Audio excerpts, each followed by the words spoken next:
ഓം ശ്രീനാരായണ പരമഗുരവേ നമഃ. എല്ലാ പഠിതാക്കൾക്കും എൻ്റെ വിനീതമായ നമസ്കാരം. നമുക്ക് വിശാഖ ഷഷ്ഠിയുടെ 14ാമത് ശ്ലോകത്തെ ഇന്ന് പരിചയപ്പെടാം. നമുക്കതൊന്ന് ചൊല്ലി നോക്കാം. ഊനങ്ങൾ തങ്ങളിൽ വിലീനങ്ങളായ വക ലീനങ്ങളെന്നു കരുതി ശ്വാനങ്ങൾ പോലും അഭിമാനം നിമിത്തമിക ഞാനെന്നു പൊങ്ങുമധികം. ഈ നിന്ന കേട് പരമാനന്ദമെന്നു കരുതാനങ്ങു പോണ്ട മനമേ, ജ്ഞാനം നിനക്കു ഹൃദി നൂനം വരാൻ പഴനിയാനം പെരുത്തു ശുഭദം. വാക്കുകളെ നമുക്ക് ഒന്ന് പിരിച്ചു നോക്കാം. ഊനങ്ങൾ തങ്ങളിൽ വിലീനങ്ങളായ വക ലീനങ്ങൾ എന്ന് കരുതി ശ്വാനങ്ങൾ പോലും അഭിമാനം നിമിത്തം ഇഹ ഞാനെന്ന് പൊങ്ങും അധികം. ഈ നിന്നകേട് പരമാനന്ദമെന്ന് കരുതാൻ അങ്ങ് പോണ്ട മനമേ, ജ്ഞാനം നിനക്ക് ഹൃദി നൂനം വരാൻ പഴനി യാനം പെരുത്തു ശുഭദം. നമ്മളിലുള്ള ഓരോരുത്തരിലും എന്തെങ്കിലുമൊക്കെ കുറവുകൾ ഉണ്ടെങ്കിൽ അത് ആരും തന്നെ മറ്റുള്ളവരെ അറിയിക്കാതെ സൂക്ഷിക്കും. അങ്ങനെ അറിയിക്കാതെ സൂക്ഷിക്കുമ്പോൾ അതിനെ അടക്കി വെക്കും. നമ്മളെ കുറവുകൾ നമുക്കറിയാം, നമ്മളെ കയ്യിൽ ഇങ്ങനത്തെ കുറ്റങ്ങളൊക്കെ ഉണ്ട്, നമ്മളൊരു സമൂഹത്തിൽ നോക്കുമ്പോൾ ഇന്ന കാര്യങ്ങളൊക്കെ അത് തെറ്റാണ്, അത് ചെയ്യുന്നത് സമൂഹ മധ്യത്തിൽ ഒരു ശരിയല്ല. എന്നാല് എന്റെ കയ്യിൽ യഥാർത്ഥത്തിൽ നോക്കിയാൽ അത്തരം തെറ്റുകൾ ഞാൻ ചെയ്യാറുണ്ട്, അല്ലെങ്കിൽ അത്തരം കുറവുകളൊക്കെ എൻ്റെ കയ്യിലുണ്ട്. എങ്കിലും അത് പൊതുസമൂഹം അറിയുന്നത് എനിക്കിഷ്ടമല്ല. അതുകൊണ്ട് ഞാൻ എൻ്റെ ആ കുറവുകളെ ആരും അറിയാതെ തന്നെ അമർത്തി വെക്കും. അതാണ് ഊനങ്ങൾ, കുറവുകൾ എന്നാണ് ഊനങ്ങൾക്ക് അർത്ഥം. തങ്ങളിൽ വിലീനങ്ങളായ വക, തങ്ങളിൽ തന്നെയുള്ള ഈ കുറ്റങ്ങൾ അല്ലെങ്കിൽ കുറവുകൾ അത് വിലീനങ്ങളായ വകയിൽ അത് അമർത്തിക്കളയുന്നത് കാരണം, അല്ലെങ്കിൽ തങ്ങൾ അതിനെ അടക്കി വയ്ക്കുന്നത് കാരണം നമ്മൾ വിചാരിക്കുകയാണ്, ഓ ആ തെറ്റ് എൻ്റെ കയ്യിലുണ്ടെന്ന് മറ്റുള്ളവരാരും അറിഞ്ഞിട്ടില്ല, അപ്പോഴങ്ങനെ എന്നിൽ അങ്ങനെ ഒരു കുറവില്ല എന്ന് ഞാനും കരുതി കളയുന്നു. നമ്മളെപ്പോലെ തന്നെയാണ് മറ്റൊരു കൂട്ടരെയും ഗുരു കാണിക്കുന്നത്. ശ്വാനങ്ങളെ, അതായത് നായകൾ എങ്ങനെയാണ്? അവര് പോലും അഭിമാനം നിമിത്തമിക ഞാൻ എന്ന് പൊങ്ങും അധികം. ആ ശ്വാനങ്ങളെ നോക്കിയാൽ അവരും ഒരു കുറെ കൂട്ടം പട്ടികൾ അങ്ങനെ കൂട്ടുചേർന്ന് പോവുകയാണെങ്കിൽ, കേമനായിട്ടൊരാളുണ്ടെങ്കിൽ അവൻ എങ്ങനെയാണ് തലയും ഉയർത്തി ഒന്ന് ഞാൻ ഇതിന്റെ ലീഡറാണെന്നുള്ള ഭാവത്തിൽ ഒന്ന് അഭിമാനത്തോടുകൂടി നടന്നു പോകുന്നത് കാണാം. കാരണം എന്താണ്? അഭിമാനം നിമിത്തം. പട്ടികൾ പോലും അഭിമാനത്തോടുകൂടി, അഭിമാനം കൊണ്ട് ഞാനെന്ന് പൊങ്ങും, ഇല്ലാത്തതാണ് കാണിക്കുന്നത്.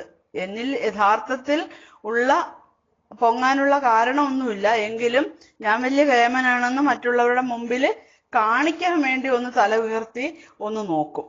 അത് ശ്വാനങ്ങൾ പോലും ചെയ്യുന്നു. അതുപോലെ ഈ നിന്നകേട് നമ്മളും അങ്ങനെ ചെയ്യാറുണ്ട്.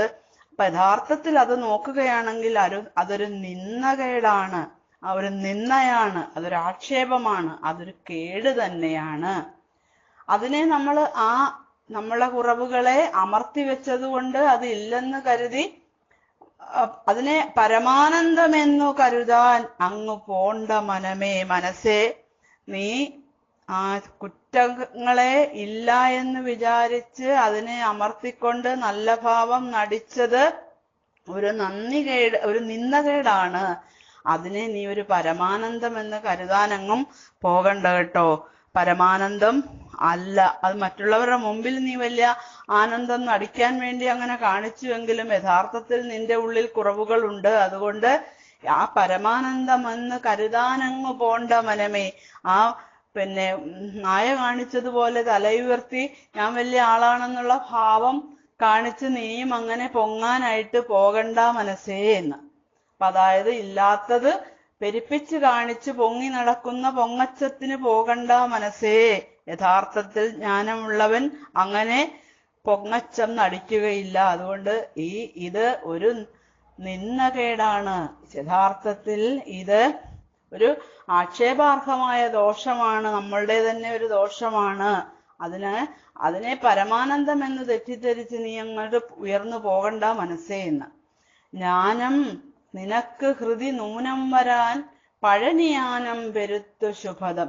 അപ്പൊ യഥാർത്ഥത്തിൽ ഒരു ജ്ഞാനമുള്ളവൻ ഇങ്ങനെ ഞെളിയാൻ പോവുകയില്ല. അപ്പൊ യഥാർത്ഥത്തിൽ ഒരു ജ്ഞാനം നിനക്ക് വരേണ്ടതുണ്ട്. അതുകൊണ്ട് ആ ജ്ഞാനം നിനക്ക് ഹൃദയത്തിൽ വരേണ്ടതുണ്ട്. നൂനം തീർച്ചയായിട്ടും അത് നിനക്ക് ലഭിക്കേണ്ടതാണ്. അതിനെന്ത് ചെയ്യണം നീ? ജ്ഞാനം നിനക്ക് ഹൃദി നൂനം വരാൻ, അതിനുവേണ്ടി നിനക്ക് യഥാർത്ഥത്തിലുള്ള ജ്ഞാനം ലഭിക്കുവാൻ വേണ്ടി നീ ഒരു സ്ഥലത്തേക്ക് പോയിക്കൊള്ളുക. എവിടെയാണ്? പഴനിയാനം. പഴനിയിലേക്ക് നീ യാത്ര ചെയ്തു കൊള്ളുക. പഴനിയാനം പെരുത്തു ശുഭദം. യഥാർത്ഥത്തിലുള്ള ജ്ഞാനസമ്പാദനത്തിന് നിനക്ക് വളരെ ശുഭകരമായിരിക്കുന്നത് പഴനിയിലേക്കുള്ള യാത്രയാണ് മനസ്സേ.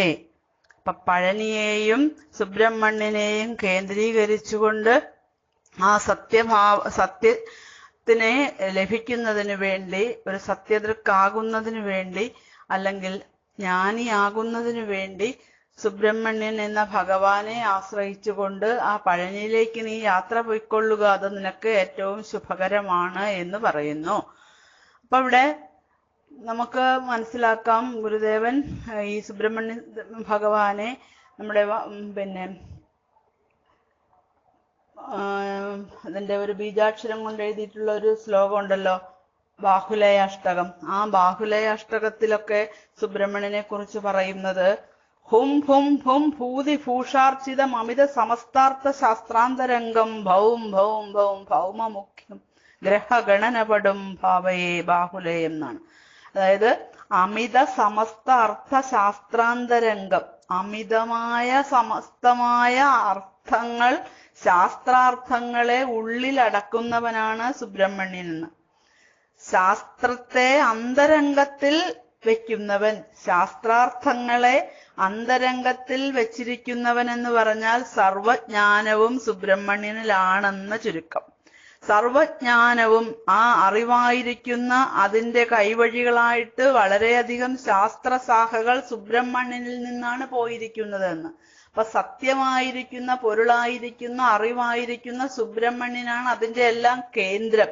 അതുകൊണ്ട് സമസ്താർത്ഥ ശാസ്ത്രാന്തരംഗം, അങ്ങനെ ശാസ്ത്രത്തിന്റെ അന്തരംഗമായിരിക്കുന്നു സുബ്രഹ്മണ്യൻ. അതുകൊണ്ട് അറിവ് വേണമെന്ന് ആഗ്രഹിക്കുന്ന ഓരോരുത്തരും ആശ്രയിക്കേണ്ടത് ഈ സുബ്രഹ്മണ്യനെയാണ്. അതുകൊണ്ടാണ് പഴനിയാനം പെരുത്തു ശുഭദം എന്ന് ഗുരു ഈ വിശാഖ ഷഷ്ടിയിലും പറഞ്ഞിട്ടുള്ളത്. അപ്പൊ ഈ ജ്ഞാനം എങ്ങനെ വരും? ഗുരു തന്നെ പറയും, ജ്ഞാനം തനിയെ വരുമോ? വരില്ല. നല്ലവണ്ണം യത്നിക്കണം. അതിനെന്ത് ചെയ്യണം എന്നും ഗുരു പറയും. നല്ല പുസ്തകങ്ങൾ വായിക്കണം. ജ്ഞാനം വെറുതെ വരികയില്ലെന്ന്, അതിന് നല്ലവണ്ണം പരിശ്രമിക്കണം, നല്ല പുസ്തകങ്ങൾ വായിക്കണമെന്ന് സംസാരമധ്യേ ഗുരു പറഞ്ഞിട്ടുള്ളതായി നമ്മൾ വായിച്ചിട്ടുണ്ട്, മനസ്സിലാക്കിയിട്ടുണ്ട്. ഇനി നമ്മുടെ അദ്വൈത ദീപികയിൽ ഗുരു അതിനെക്കുറിച്ച് ഒരു വാക്ക് അവസാനമായിട്ട് ആ ശ്ലോകത്തിൽ പറയുന്നുണ്ട്. 7ാമത്തെ ശ്ലോകത്തിലാണ്, അല്ല ശ്ലോകം എത്രയെങ്കിലും ആട്ടെ. ജ്ഞാനം പുറത്തു തനിയെ വരികില്ല, കണ്ണു വേണം വരുന്നതിന് കണ്ണിനു കാന്തി പോലെയെന്ന്. ജ്ഞാനം പുറത്തു തനിയെ വരികില്ല, കണ്ണു വേണം വരുന്നതിന് കണ്ണിനു കാന്തി പോലെ. അപ്പൊ ജ്ഞാനം അങ്ങനെ വെറുതെ വരത്തില്ല. കണ്ണിന് കാഴ്ച വേണം, അല്ല കണ്ണിന് കാന്തി പോലെ ഉണ്ടെങ്കിൽ മാത്രമേ അറിവ് വരികയുള്ളൂ. ജ്ഞാനം വെറുതെ വരികയില്ല. കണ്ണ് തുറന്നിരിക്കണം, കണ്ണിന് കാഴ്ച ഉണ്ടായിരിക്കണം. അപ്പൊ അങ്ങനെ ഉണ്ടെങ്കിലേ ജ്ഞാനം വരികയുള്ളൂ. കണ്ണെന്നിവിടെ പറഞ്ഞെങ്കിലും എല്ലാ ഇന്ദ്രിയങ്ങളെയും നമുക്കതിനെ അതിന്റെ പ്രതിനിധികളാക്കി എടുക്കാം. അപ്പൊ ആ ഇന്ദ്രിയങ്ങളിൽ കൂടിയാണ് പുറത്തുനിന്ന് അറിവ് നമ്മൾ സ്വീകരിക്കുന്നത്. അത് വെറുതെ വരികയില്ല. കണ്ണുണ്ടായാലും കാഴ്ച ഉണ്ടാകണം എന്ന് പറഞ്ഞതുപോലെ ആ ഇന്ദ്രിയങ്ങളെല്ലാം പ്രവർത്തനക്ഷമമായിരിക്കണം. അങ്ങനെയാണെങ്കിൽ കണ്ണിന്റെ കാന്തി ഉണ്ടെങ്കിൽ അത് നമുക്ക് ജ്ഞാനം ലഭിക്കും എന്ന് പറഞ്ഞതുപോലെ അത് പുറത്ത് വെറുതെ അക്ഷങ്ങൾ ഉണ്ടായിട്ട് കാര്യമില്ല, അതിന് ആ കാഴ്ചയും കാന്തിയും ഒക്കെ വേണ്ടിയിരിക്കുന്നു എന്ന്. അപ്പൊ ഒരു ഉൾക്കാഴ്ച ഉള്ളവന് മാത്രമാണ് അന്തരംഗത്തിൽ സത്യം തെളിഞ്ഞു കിട്ടുകയുള്ളൂ എന്ന് നമുക്ക് ഇതിനെ ഒന്ന് മനസ്സിലാക്കാം. ആ ശ്ലോകത്തിന്റെ വാക്കുകൾ ഓരോന്നും നമുക്കൊന്ന് അർത്ഥങ്ങൾ എടുത്തു നോക്കിയാൽ, ഊനങ്ങൾ കുറവുകൾ തങ്ങളിൽ അവരവരിൽ തന്നെ വിലീനങ്ങളായ വക, വിലീനങ്ങളായി തീർന്ന വകയിൽ നിന്ന് പറഞ്ഞാൽ നമ്മളിൽ തന്നെ അമർത്തിക്കളഞ്ഞതുകൊണ്ട്, അല്ലെങ്കിൽ നമ്മളിലേക്ക് ഒതുക്കിക്കളഞ്ഞതുകൊണ്ട്, ലീനങ്ങൾ എന്നു കരുതി ഇല്ലാതായി കഴിഞ്ഞു അല്ലെങ്കിൽ ലയിച്ചു പോയി എന്ന തോന്നൽ സ്വയം ഉണ്ടാക്കി. നമ്മൾ തന്നെ അമർത്തിക്കളഞ്ഞതാണ്, പക്ഷെ ലീനങ്ങളായിപ്പോയി, ആ തെറ്റെനിക്കില്ല എന്ന് നമ്മൾ സ്വയം കരുതുന്നു. ഇപ്പൊ നമ്മൾ ഒരു ഉദാഹരണത്തിന് ഒരു സംഭവം നോക്കിയാലേ, നമ്മളൊരു സാധനം നമ്മുടെ വീട്ടിൽ നിന്ന് കളഞ്ഞു പോയെന്ന് വെക്കുക, അല്ലെങ്കിൽ നമ്മുടെ കയ്യിൽ നിന്ന് കളഞ്ഞു പോയി. നമ്മുടെ ആ സാധനം 2 ദിവസമായിട്ട് കാണുന്നില്ല. നമ്മൾ ഒരു വിലപിടിപ്പുള്ള സാധനമാണ്, അതിന് നമ്മളെല്ലാവരും തിരയുന്നുണ്ട്. പക്ഷേ നമ്മുടെ കൂടെ സ്വന്തമല്ലാത്ത പുറത്തുനിന്നുള്ള ആൾക്കാരും കൂടി തിരയുന്നുണ്ട്. ഇത്ര വലിയ സാധനം നഷ്ടപ്പെട്ടോ എന്ന് കരുതിയിട്ട് കൂടെ നിന്നവരെല്ലാരും കൂടി തിരയുന്നുണ്ട്. ആ കൂടെ നിന്ന മുൻപന്തിയിൽ തിരയുന്നതിൽ ആ സാധനം മോഷ്ടിച്ച ആളും ഉണ്ടെന്ന് കരുതുക. അങ്ങനെയാണെങ്കിൽ അയാള് എന്താണ് ചെയ്യുന്നത്?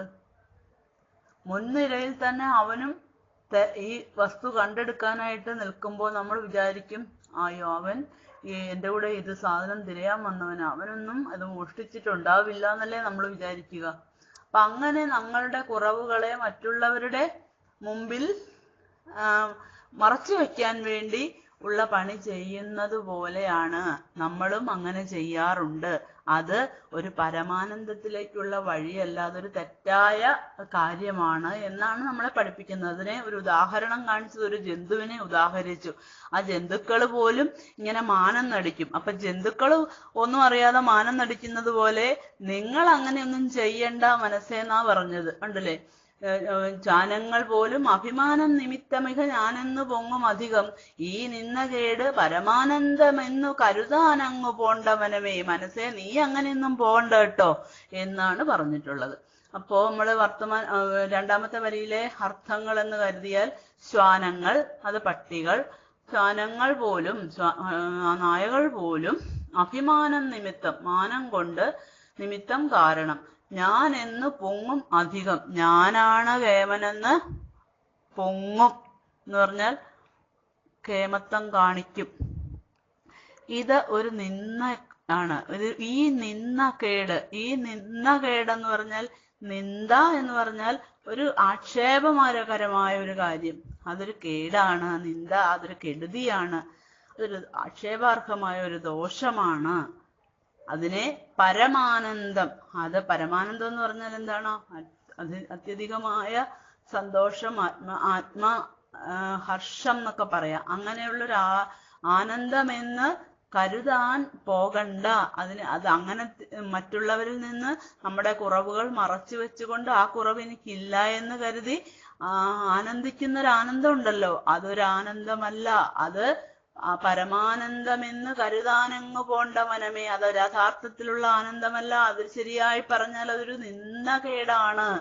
അതുകൊണ്ട് മനസ്സേ നീ ഈ നിന്നകേട് പരമാനന്ദമെന്ന് കരുതാൻ അങ്ങ് പോണ്ട മനമേ. ഇവിടെയും മനസ്സിനോടാണ് പഠിപ്പിക്കുന്നത്. പല ശ്ലോകങ്ങളും മനസ്സിനോടാണ് പറഞ്ഞുറപ്പിക്കുന്നത്. മനസ്സേ നീ അങ്ങനെ ചെയ്യണം ഇങ്ങനെ ചെയ്യണം എന്നൊക്കെ പറയുന്നത് മനസ്സിനോടാ.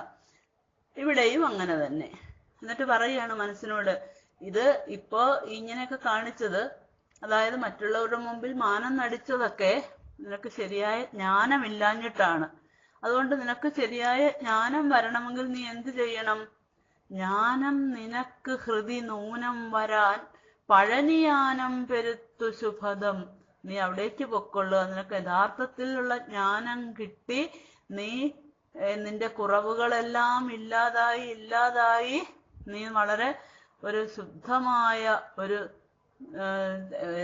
സ്വർണം ചുട്ടുപഴിപ്പിച്ച് അതിലെ മാലിന്യങ്ങളെല്ലാം കളഞ്ഞ് ശുദ്ധമാക്കിയെടുക്കുന്ന തനിത്തങ്കം പോലെ നിന്റെ ജ്ഞാനം തിളങ്ങിക്കിട്ടും. എങ്ങനെയാണെങ്കിൽ നിന്റെ ഹൃദയം കൊണ്ട് നീ എവിടേക്ക് പോണം? നിന്റെ ഹൃദയത്തിലേക്ക് ജ്ഞാനം വരാൻ വേണ്ടിയിട്ട് നീ പഴനിയാനം ചെയ്തു കൊള്ളുക. പഴനിയാനം, യാനം എന്ന് പറഞ്ഞ യാത്ര, ജ്ഞാനം അറിവ്.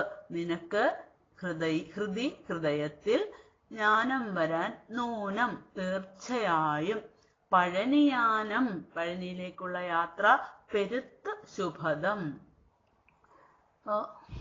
ക്ലേശകരമായ വാക്കുകളില്ല. നമുക്കൊന്നുകൂടെ ചൊല്ലി നോക്കാം. ഊനങ്ങൾ തങ്ങളിൽ വിലീനങ്ങളായ വക ലീനങ്ങളെന്നു കരുതി ശ്വാനങ്ങൾ പോലും അഭിമാനം നിമിത്തമിക ഞാനെന്നു പൊങ്ങുമധികം. ഈ നിന്ന കേട് പരമാനന്ദമെന്നു കരുതാനങ്ങു പോണ്ട മനമേ. ജ്ഞാനം നിനക്കു ഹൃദി നൂനം വരാൻ പഴനിയാനം പെരുത്തു ശുഭദം. എല്ലാവർക്കും മനസ്സിലായിട്ടുണ്ടെന്ന് വിചാരിക്കുന്നു. എല്ലാവർക്കും നമസ്കാരം.